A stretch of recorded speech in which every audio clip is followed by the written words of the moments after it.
Okay, hello.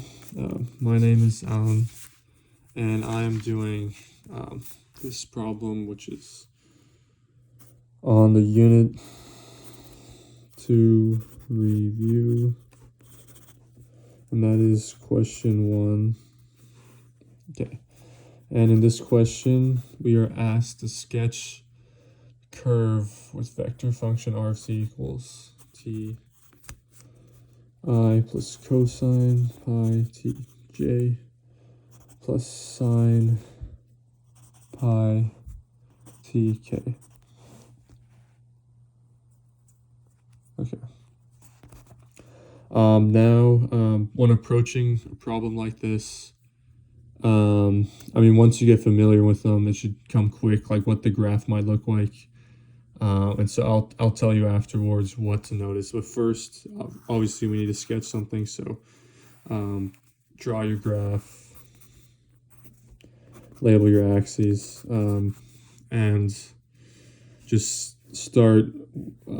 You can go down the t-values and start plugging in points. And then once you get a general shape, just, keep drawing. So first, at t equals 0, you can see it's going to be 0 for x. It'll be 1 for y. It'll be 0 for z. And then, so our j hat and k hat, the functions there are sinusoidal sine and cosine functions. So I would go in increments of 1/2 just because it'll be a little bit easier. You're not going to be jumping too many. So if we go to t equals 1/2, this should be 0, 1, 0. You'll get 1/2, 0, 1, and you'll start to notice the pattern. It's just basically, pi. Sorry, this should be -1. Let me draw here. You'll notice a pattern.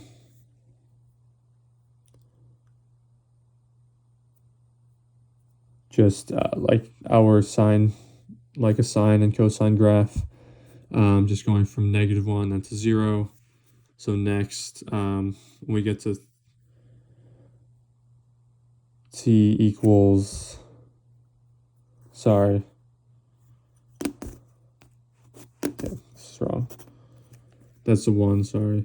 When we get to t equals 1, now it should be -1, or it should be 1, -1, 0. So you'll see 1, 0, -1, then it'll be 0 again, then -1, same here, 0, 1, 0, -1, and it'll keep going in that pattern. And obviously t is just gonna be increasing whatever your t value is. So the graph should just be kind of extruding in this x-axis. So you can start, so you started 1, 0, 1, 0, and then we go to 1, 0, 1, and then our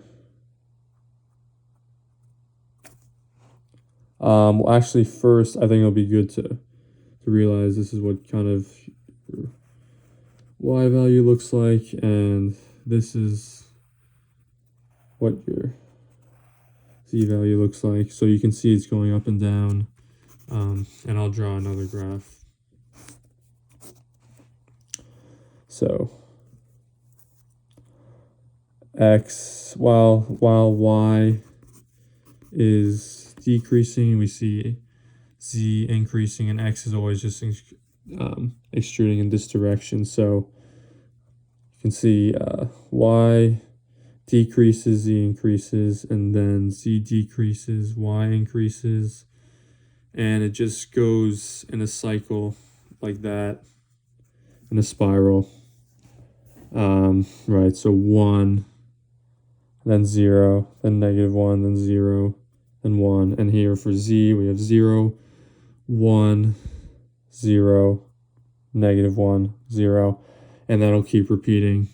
And x is obviously 0, 1, half, 1, 3/2, 2, right? So that just keeps going in a cycle. So when you kind of see a vector function like this with just t for one of the variables, and then for one of the I hat, j hat, or k hat, the vector, you'll know, and if you'll know, it'll be that graph of the vector function will be extruding in whatever this is. So for this, it's x, and if you see a cosine and sine function, you know it's going to be some sort of circular motion usually.